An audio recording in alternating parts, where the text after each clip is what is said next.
예수께서 나가사 습관을 따라 감람산에 가심에 제자들도 따라갔더니 그곳에 이르러 그들에게 이르시되 유혹에 빠지지 않게 기도하라 하시고 그들을 떠나 돌 던진 만큼 가서 무릎을 꿇고 기도하여 이르시되 아버지여, 만일 아버지의 뜻이거든 이 잔을 내게서 옮기시옵소서. 그러나 내 원대로 마시옵고 아버지의 원대로 되기를 원하나이다. 천사가 하늘로부터 예수께 나타나 힘을 더하더라. 예수께서 힘쓰고 애써 더욱 간절히 기도하시니 땀이 땅에 떨어지는 핏방울같이 되더라. 기도 후에 일어나 제자들에게 가서 슬픔으로 인하여 잠든 것을 보시고 이르시되 어찌하여 자느냐? 시험에 들지 않게 일어나 기도하라. 말씀하실 때 한 무리가 오는데 12 중에 하나인 유다라 하는 자가 그들을 앞장서 와서 예수께 입을 맞추려고 가까이 하는지라. 유다야, 네가 입맞춤으로 인자를 파느냐 하시니 그의 주위 사람들이 그 된 일을 보고 여짜오되 주여, 우리가 칼로 치리이까? 그 중에 한 사람이 대제사장의 종을 쳐 그 오른쪽 귀를 떨어뜨린지라. 예수께서 일러 이르시되 이것까지 참으라. 그 귀를 만져 낫게 하시더라. 예수께서 그 잡으러 온 대제사장들과 성전의 경비대장들과 장로들에게 이르시되 너희가 강도를 잡는 것 같이 검과 몽치를 가지고 나왔느냐? 내가 날마다 너희와 함께 성전에 있을 때 내게 손을 대지 아니하였도다. 그러나 이제는 너희 때요 어둠의 권세로다. 샬롬, 하나님의 말씀과 기도로 승리하며 나아가는 오늘 이 시간 되어지길 간절히 소망합니다. 오늘 누가복음 22장 39절부터 오늘 본문의 말씀은 예수님이 감람산으로 올라가서 습관을 따라 기도하는 모습을 보여주며 나아갑니다. 첫 번째 묵상 이 포인트는 아버지의 뜻을 쫓는 기도를 하고 있는 예수님의 모습을 함께 살펴볼 수 있죠. 예수님께도 이 십자가는 어려운 일입니다. 두려운 일이었습니다. 부활을 의심했기 때문에가 아니라 그것은 끔찍한 사형 방법이었기 때문입니다. 영적인 고통만 말하지 않고 사람이면 그냥 다 그 과정 전체가 무거운 것입니다. 그런데 하지 않으면 안 되는 일이고 나도 살고 남도 사는 길이라는 걸 아셨기에 순종하게 해달라고, 아버지의 뜻을 따를 수 있게 해달라고, 이 고통의 과정을 잘 감당하게 해달라고 예수님은 기도하며 나아갔던 것입니다. 나의 뜻보다는 아버지의 뜻대로 하옵소서. 그 말씀을 하시며 아버지의 뜻을 구하며 예수님께 힘을 주시는 그 기도의 모습을 볼 수가 있습니다. 두 번째 이 묵상 포인트는 무엇이냐면 시험에 들지 않게 이제 제자들에게 기도하라고 예수님께서 말씀하시는 것입니다. 예수님의 길은 제자의 길입니다. 예수님만큼 무서워야 제자다. 그것은 아닙니다. 예수님만큼 순종하고 싶어야 제자입니다. 예수님처럼 기도해야 제자입니다. 그런데 지금 제자들은 십자가는 없습니다. 십자가를 통과해야 만날 수 있는 부활도 없습니다. 다만 그 불길한 소리가 싫을 뿐이었습니다. 순종의 고통에 대한 두려움보다 슬픔에 따른 피곤함이 더 컸다라는 것입니다.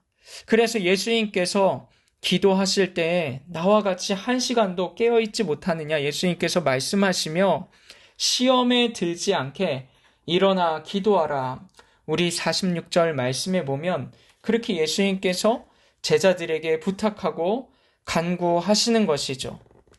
왜 그렇게 예수님께서 아버지의 뜻을 쫓으며 그 아버지의 뜻대로 하는 기도를 올려드리며 그 시험에 들지 않게 기도하라고 말씀하고 있는 것일까요?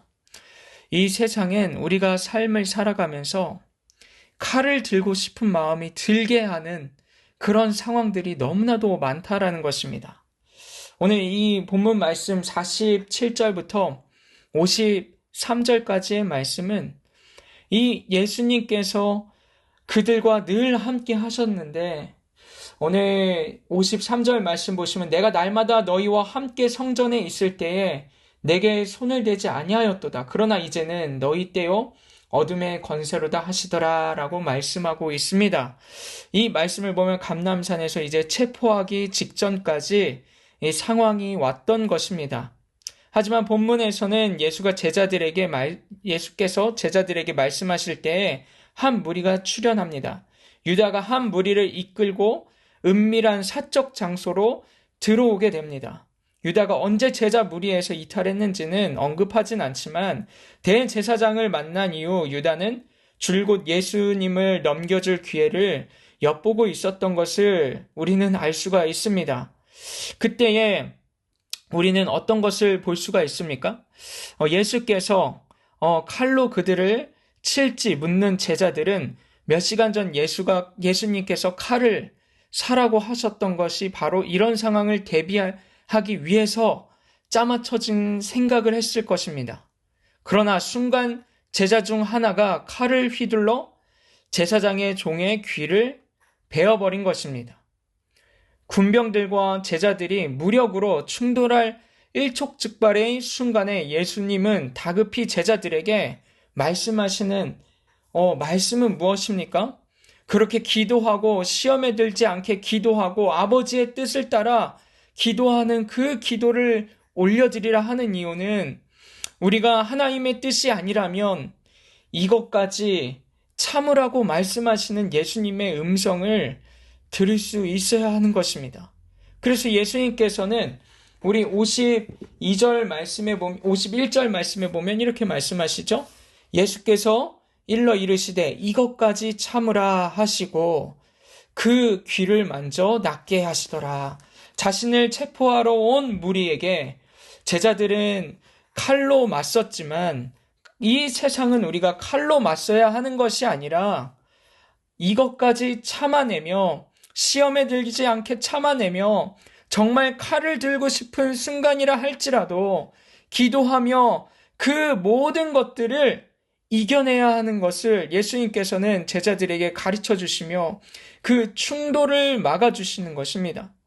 이 장면은 세상과 공동체와의 관계를 잘 보여주고 있는 것입니다. 우리 제자된 교회는 폭력으로 맞서지 않고 어떤 것으로 맞서야 합니까? 공격과 대적의 대상이 아니라 섬김과 사랑의 대상이다라는 것입니다. 교회는 세상에 대해 참고 견디며 사랑으로 섬겨야 한다라는 것입니다. 예수님은 피할 길을 구하지 않고 예수님께서는 어떤 걸 기도하셨습니까? 십자가를 감당할 수 있는 능력을 구하셨고 하나님은 그런 아들을 도우셨습니다. 그리고 기도는 자신의 뜻을 어떤 것을 관찰하려는 고집이 아니라 아버지의 뜻을 수용하는 순종입니다. 예수님은 기도하신 대로 순종하셨습니다. 유다를 앞세워 찾아온 악한 무리에게 순순히 잡혀가셨습니다. 저항도 하지 않으시고 위협도 하지 않으셨습니다. 도리어 검을 쓰며 저항하는 제자들에게 이것까지 참으라라고 말씀하시며 꾸짖는 모습을 볼 수가 있는 것이죠. 사랑하는 성도 여러분, 우리가 아버지의 뜻을 따라 기도하며 또한 시험에 들지 않도록 우리가 정말 깨어 기도한다면 이 세상에서 우리가 교회 안에서 가정 안에서 세상 안에서 어떻게 우리의 행동과 우리의 언행이 나갈까요? 사랑하는 성도 여러분, 생각해 보십시오. 칼을 들고 싶은 마음을 참게 되는 믿음의 행함이 나가는 것입니다. 아버지의 뜻을 수용하고 그 모든 악한 것에 대적하는 대적이 똑같이 갚아주는 것이 아니라 사랑과 순종의 모습으로 섬김의 모습으로 나아간다라는 것입니다. 사랑하는 성도 여러분, 오늘도 이 하루를 살아갈 때 참아야 할 많은 일들이 있지 않겠습니까? 어떤 것까지 참아야 합니까? 정말 억울하고 정말 이것까지 참아야 하는가라는 생각이 들 때에 예수님의 말씀을 기억하시기 바랍니다. 이것까지 참으라. 아버지의 영광을 위하여서, 그리고 수많은 사람들의 구원을 위하여서 하나님의 그 구원의 통로로 쓰임받기 위하여서 이것까지 참으라 말씀하시는 주님 앞에, 주님, 우리가 피할 길을 구하지 않고 우리에게 주어진 십자가를 감당할 수 있는 능력을 허락하여 주시옵소서. 그렇게 기도하며 인내하며 우리가 승리하며 나아갈 수 있는 오늘 이 하루 되어지길 간절히 소망합니다. 함께 기도하겠습니다. 하나님 아버지 감사합니다.